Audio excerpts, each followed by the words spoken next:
Create, awakening the artist within you. Hello everyone and welcome to episode 16 of Create with Franz. Today we are going to talk about textiles with our friend Adele Thomas. Hello Adele. Hello. It is good to have you today with us and to discuss all about textiles and how they can make our life richer, more artsy maybe. And I want to know all about it. What are textiles, what we can do with them. And especially I want to know, is it true that textiles are only for women? Hello, thank you.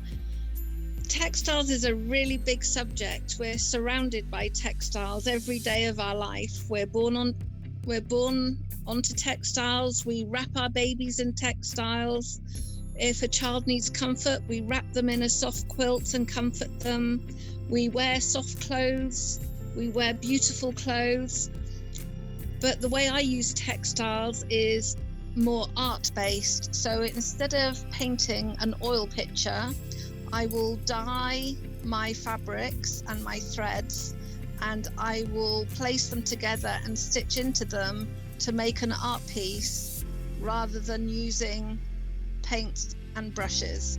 So it is a textile art. Wow, I'm intrigued. So do only women do this? No, not at all. In the textile art world, it becomes quite a little community, and I know quite a lot of men who stitch actually. I've got a friend, Jake, who lives in Australia, who makes really beautiful stitched pictures. So he does pictures of people and plants, and he almost is thread painting with his needle. So for anyone, children, adults, men, women. And when I used to teach in-person classes, I had a lady who was 94 in my class. Wow. See, that's really showing that arts can be done at any age. So textiles, give me 4 or 5 examples of what a person can do if they decide today, well, I would like to do some textiles. What can they actually make? They can make anything they want. So I think the most limiting thing is that voice of doubt in their own mind and thinking, I can't do this. And I think the biggest struggle is overcoming that little voice telling you can't. If you're able to overcome that, and you're able to overcome that idea that you might not be able to do it, there's so many resources now that you can learn new skills, and there's even resources where you could buy a book or watch something online to teach you the very basics. So it's not difficult for anyone to start. That's great. So even if you are like 10 or 15 years old, is there something you can get started with that would not look uncool for the age? Give me an example what you can do, apart from like knitting and... Okay. So there's a movement at the moment called slow stitch movement, and it's part of the slow movement where everything is done by hand, and it isn't necessary to have a very neat piece of work. The essential part of this slow stitch is the processed, not the finished goods. So it's learning just to put your needle in and out of the fabric and then pulling it along and doing straight stitch. So it doesn't need to be perfect, it doesn't need to be neat, because the idea is to stitch rather than to produce a beautiful piece of work. And anyone can do that. It doesn't matter.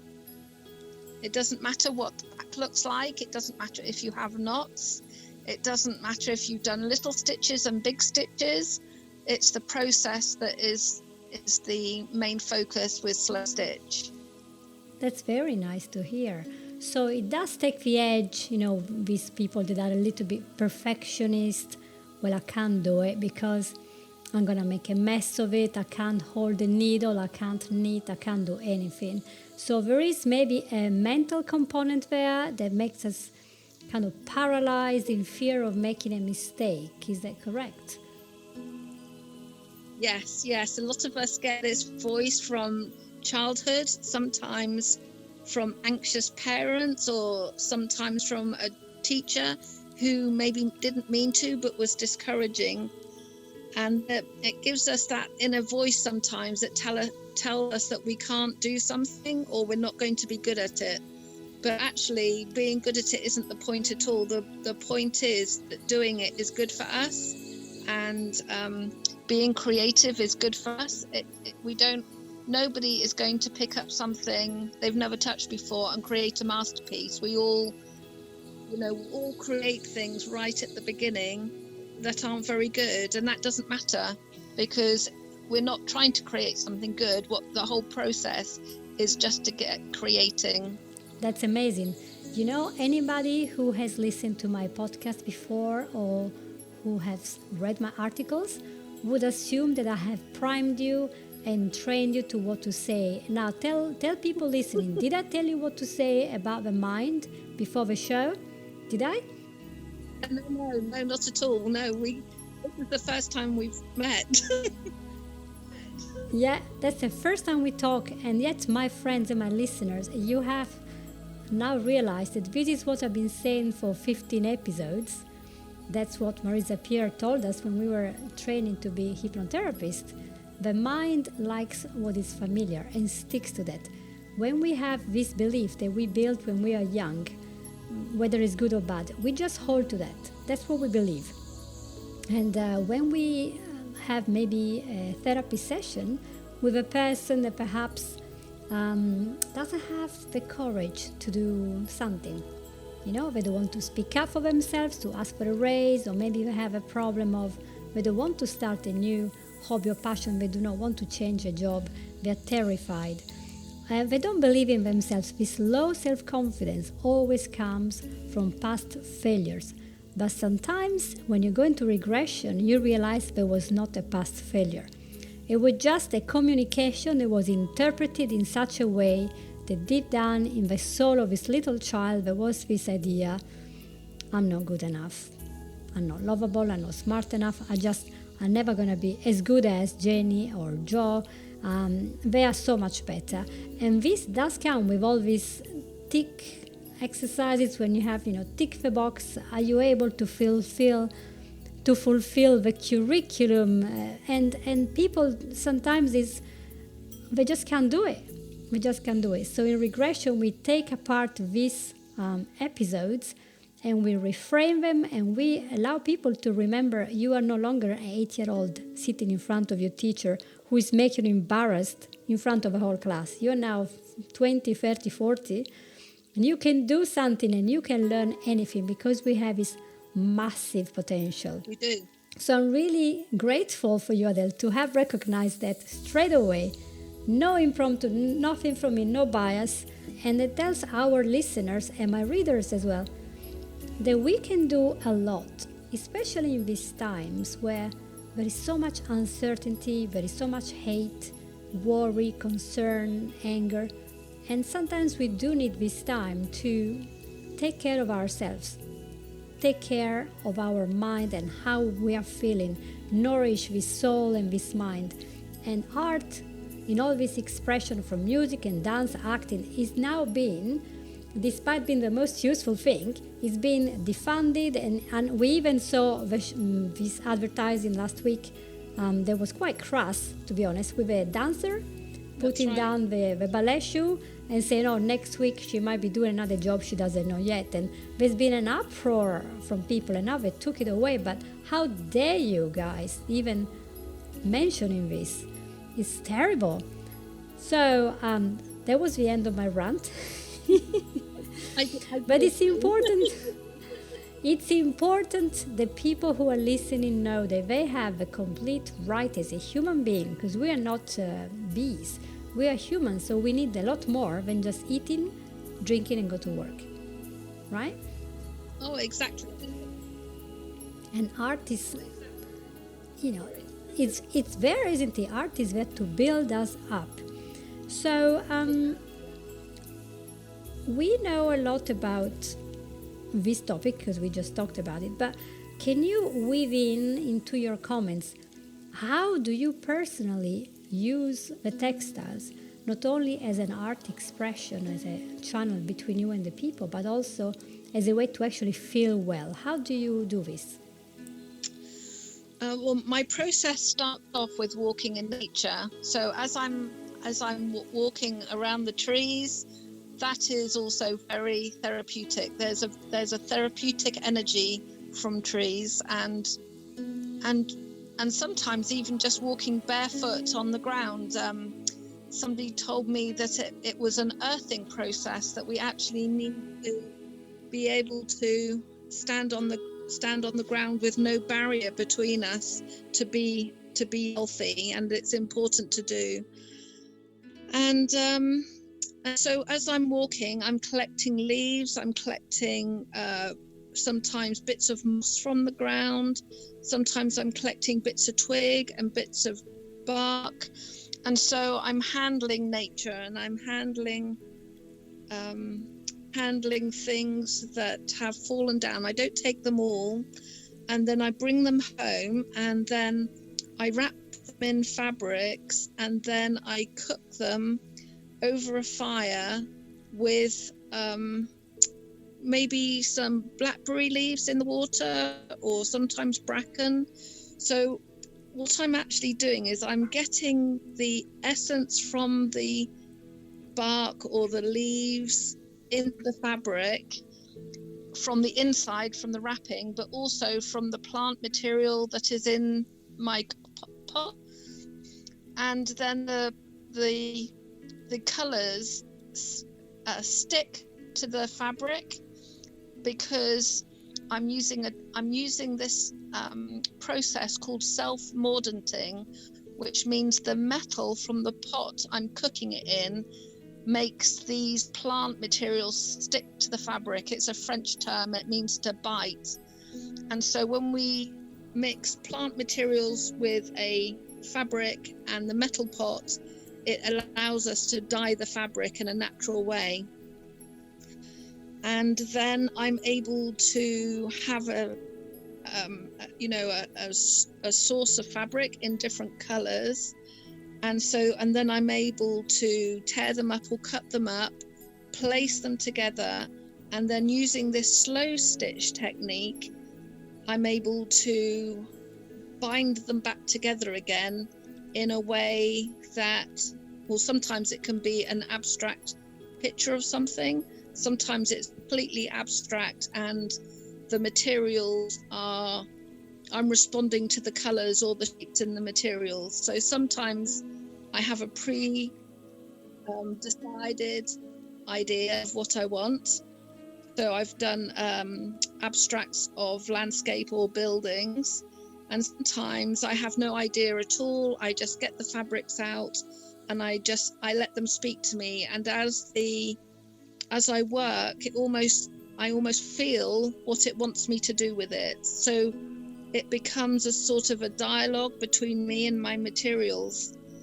And because I'm not under pressure to produce something that's realistic, I'm not under pressure to produce something that has to be something, I'm not worried about making a mistake. And I'm not worried about producing something that isn't pleasing, because that it's the process and the doing it that is the therapeutic it's the therapeutic pastime rather than producing something. And I just find now, as I pick up a needle with thread, that I can feel my heart rate lower, my breathing slows down, and I just feel in this very wonderful, relaxed place that seems separate from all the worries and stresses of my life. Beautiful. Probably the time stops when you are doing something that you really love. Yes. So you are in the flow. As I said in my past episode, you are in the flow. You're doing something you like. You're completely and absolutely focused on that. So what happens to this anxiety, the concern, anything else that was in the back of your mind? It recedes because the mind will give you what you're focusing on. That's where the energy goes. So you take it away. So how balming, how healing this is for times like this, when it seems to be like everything is in a tumult and is in a mess, and we need to recharge. And so how wonderful to be able to walk into the nature, pick up something, and then communicate, really, and put it into a form that is pleasant to you and is also healing. I hope that my readers and listeners are taking notes of this, because maybe textile is something you can do very, very cheaply, looking around. Which takes me to the next question. Because obviously, I don't think you just woke up one day and you decided to just go and pick up something and use this French technique.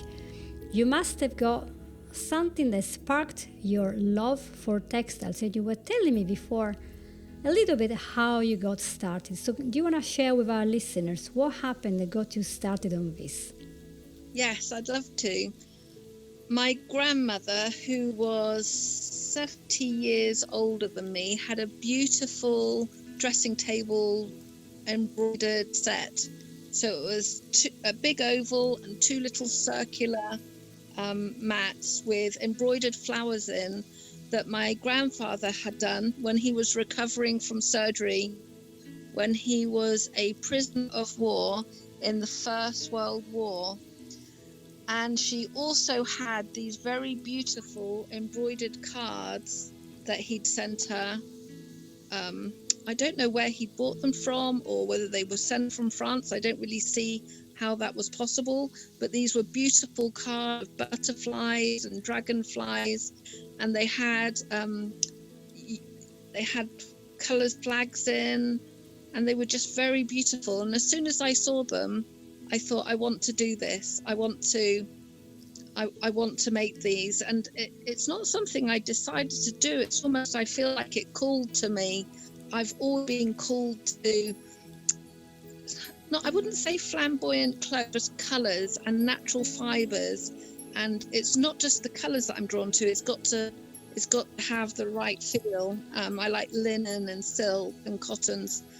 And the good thing about this process that I was telling you about, where I'm cooking things in this big cook pot, is it lends itself particularly well to second-hand fabric. So old sheets, old linens, old dresses, jackets, things that you can pick up in a charity shop, a thrift store.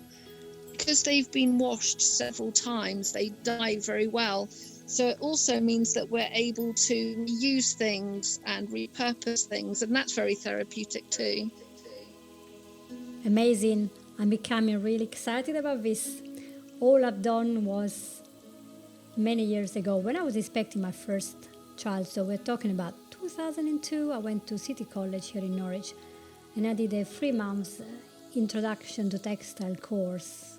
And we were weaving just about everything. I mean, I remember picking up a bag of frozen peas and cutting it in strips, and with that we knitted.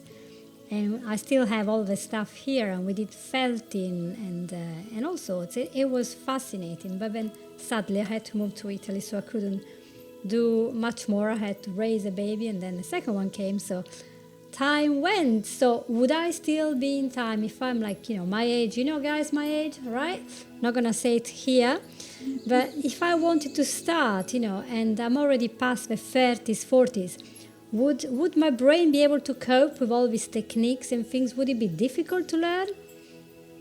No, not difficult at all.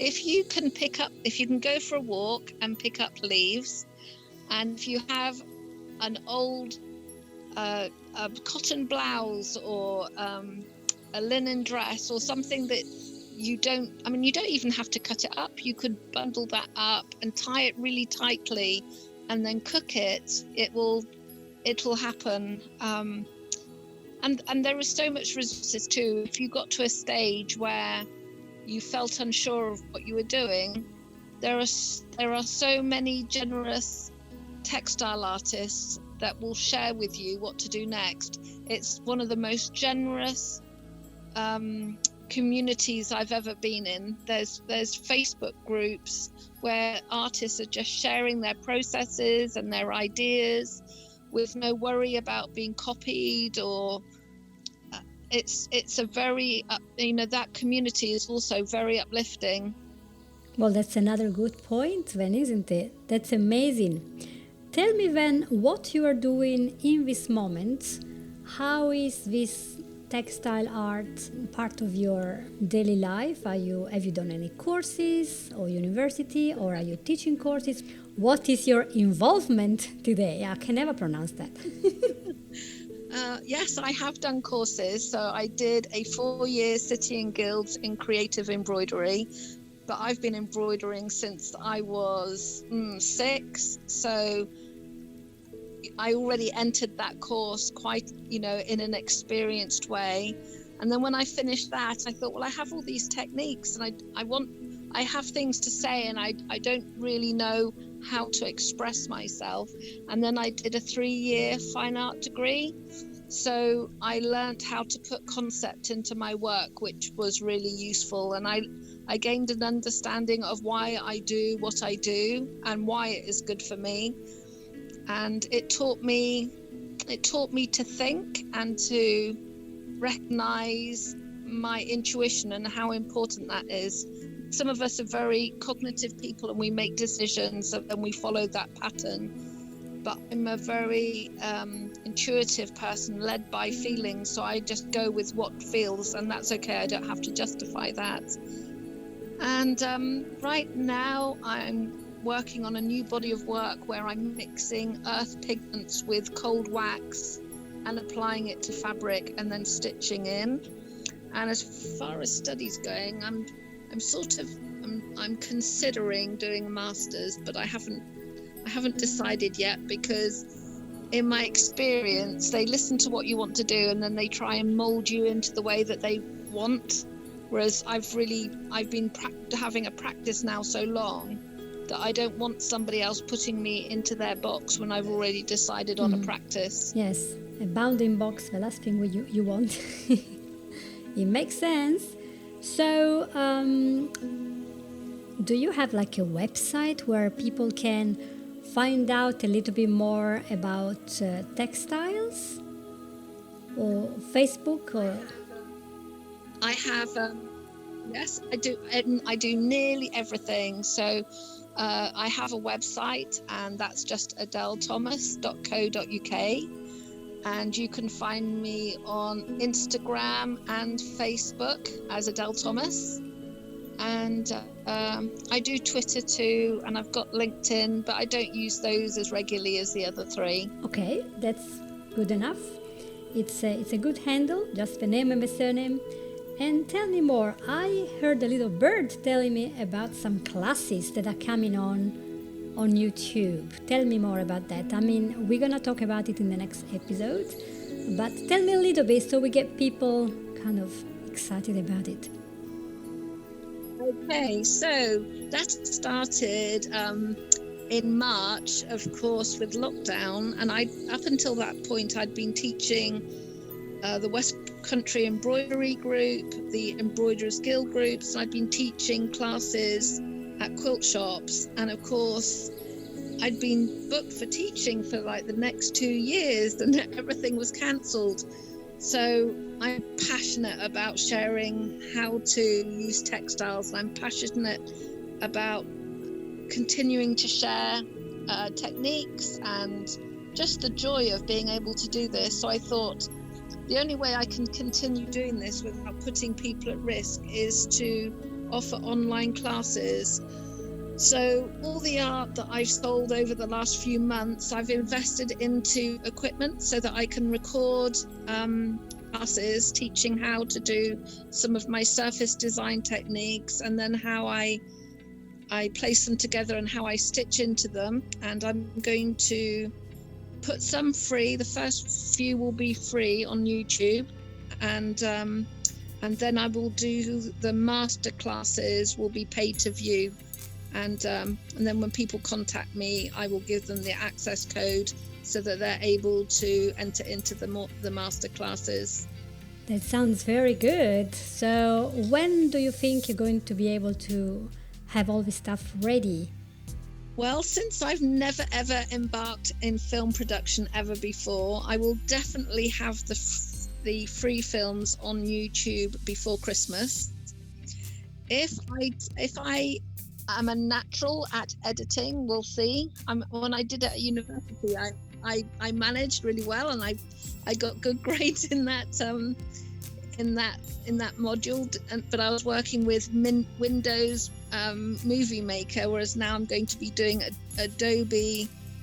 Oh, I can't remember the name of the program, which is far more complicated because I want to create something a lot more professional so people can really see clearly what I'm doing. So I don't know. It'll have to be a watch this space, but definitely the free ones will be on YouTube before Christmas. Ooh, then we're gonna have to have you around again when we are all ready, so we can give us maybe a walk through the program and what you're gonna be doing. Maybe there will be a title for the course, stages, and whatever. So hopefully Yes. this will get people a little bit warming up about it, because textiles is just something you never know what you're gonna come up with, right? So it's all a surprise. And so that's good. It's a surprise, absolutely. So that is so great. I have another question, and the question is the skills. I always ask people, what skills do you need to embark into the learning of textiles? Is there anything needed? Any character type that does better with this, or? I would say, because when I went back into education and started stitching again after raising my family, that I was nervous too, and I had anxiety as well. And when I used to see what other people could make, it used to make me very anxious because I knew I couldn't produce anything up to the standard they were. And I think the one skill I have that really enabled me to move forward was the courage to try, because I was scared and I was nervous, but my courage helped me to move past that. And I always believe whenever I come against a problem is to not avoid it. I'm a bit of a let's go through this, let's go through the pain and come out the other side. You know, I've realized a long time ago that avoiding painful experiences prolongs the pain and creates more pain in your life. So now I just sort of go straight through the problem. This is a great attitude. You know how many Thank people you. spend their life thinking, oh no, that's going to make me be in pain and uncomfortable. Because, of course, our mind, primordially is really wired to avoid anything about pain. Yeah. And I don't know if it was Tony Robbins that said something in the lines of, sometimes we are in a bad situation and we need to change. We know we need to change, but we're not changing. And he said, when the pain of a current situation becomes bigger than a perceived pain of a change, then we're ready to change. So we are here in our comfortable cocoon. We're not moving because we are comfortable in the pain we have. But then there's a point when the pain is raised to a point where we're like, okay, that's enough. And so I will do the change so I no longer have this pain, although the change will be painful. And so we need the courage to know that after the pain, there will be a breakthrough. There will be a good time because we go off this stuck situation. Exactly. Yes. Is that correct? Did I get it? Absolutely. Whatever happens in life, there is going to be painful situations, and we're going to feel uncomfortable. And I just don't have the patience to wait until that pain is so big that it pushes me along. So I'm just going to initiate that change by moving myself along before it gets that painful. That's very true. So this kind of resilience is built in the process of becoming a textile artist. Is there anything else? For example, last time I was interviewing Steve Young, he is a sculptor, 3D animator, etc. He's got millions of things he does. But he was saying something like he was working for a theater in London to do, all the stuff, 3D stuff. And he was saying, you don't want to work in such an environment if you cannot do with deadlines. You have to be able to produce something when the director said, by Tuesday, 5 o'clock, it has to be ready, then it has to be ready. You cannot just do it. But in textiles, is there any other skill, apart from this that you just said, that would be quite useful to have?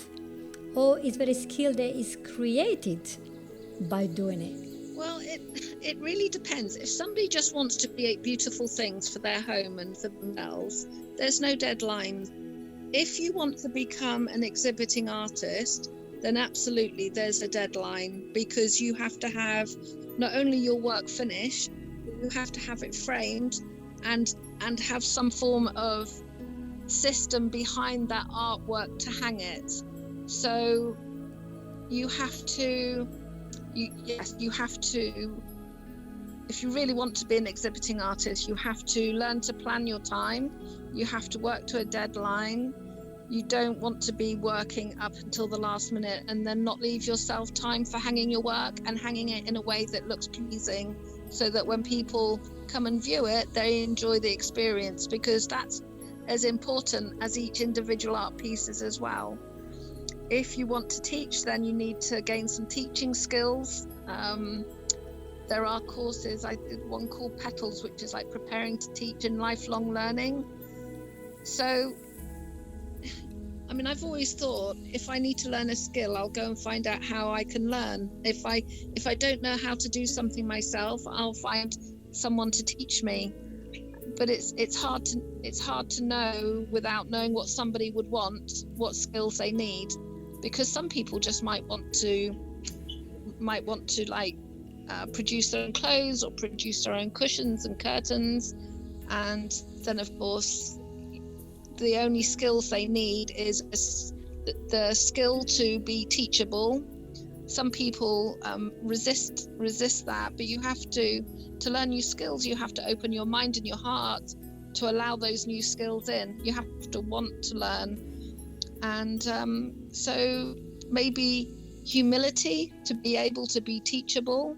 You have to have courageous to make mistakes, because we all make mistakes when we're learning, and it's a normal part of the process. Some of my best artwork came from mistakes.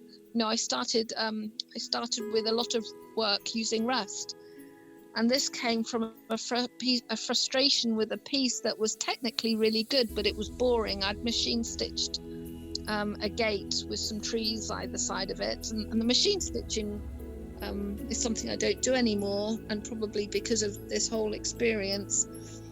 And it was technically, there wasn't a stitch out of place, but as an art piece it was dull. And I put it outside and I threw some iron powder on it, and I left it out in the rain for a few days.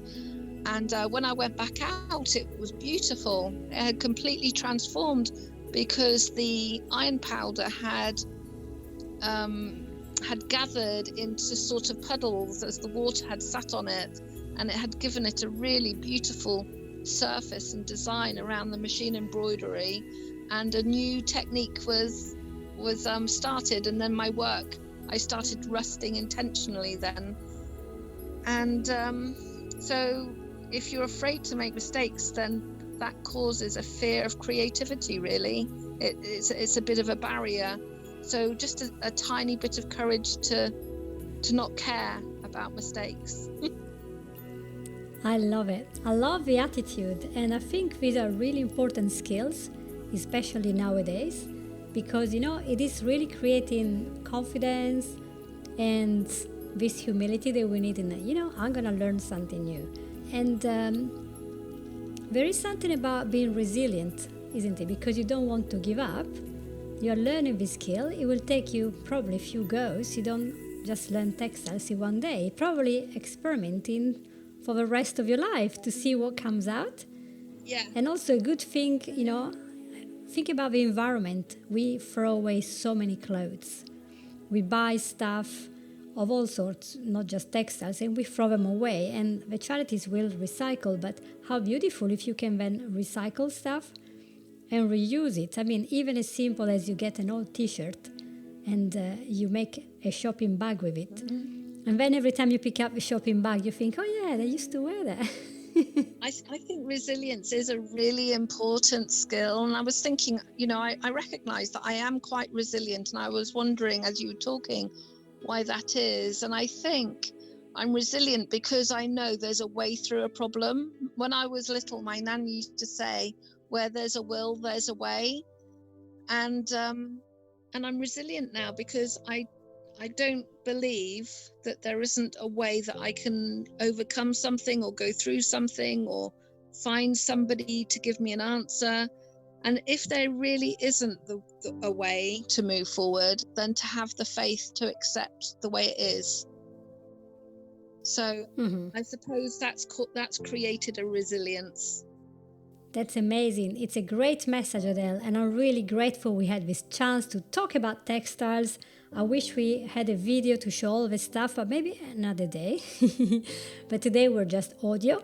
And so what is the suggestion you would want to give to a person who's thinking, oh, actually, I could do something with researching? What do you tell them if they're still thinking, should I do it or should I not? What is one sentence you would tell them? Just do it. Just do it. Just do it. You should see her smile, guys. Guys and girls. Yes, just do it because, anything is good. Yes, it's incredible. It's fun. It is fun. And it's creative, and we all need creativity and to make our own things. I know there is a big movement nowadays, going back to preparedness, back to basics. Pick up stuff and make things, It doesn't all come from China. We can make things right here, where we are, wherever you are in the world. You can look at the materials that are around you, the clothes you're wearing, the shoes you're wearing, the woods, the flowers, whatever is there, and use it. Maybe you can do photography and then print whatever you made and do something.